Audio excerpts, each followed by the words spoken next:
ወንድም አለ ጋሽን ጠራልኛ አባባን ጠራልኛ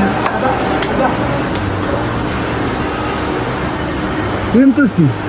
ምን ነው ምን ሆኑ እዛች ጋር ተኝተው ነው እንቅልፍ ወሰደኝ ምሳማ በላን ወይ ራቦት እኔ ራበኝ እሺ ጠላት የኔ አባት ጠላት እንዴ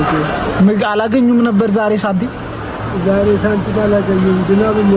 ዝናቡ ያስቸግራል አዋተም ደግሞ ልጅ ሻይ ገዛሉ አሁን በሻይ ነው ያሉት ወላሂ እውነት የኔ አባት እኔ መልእክተኛው እባላለሁ እሺ ምን ላግዞት አሁን የሚበሉበት ልስጣዎት አሁን ስጋ ምናምን ከሆነ አልበላም ምንም ከልክሎኛል ምንድነው የሚበሉት ታዲያ ሽሮ ገዝተው ይበላሉ እሺ እኔ መልእክተኛ ነኝ እሺ አባቴ ሰው ዝም ብሎ ይልከኛል አባቶችን አግዝ እያለ እቺ ስንት ትመስሎታለች ስንት ይሆናል 10,000 ብር አሜን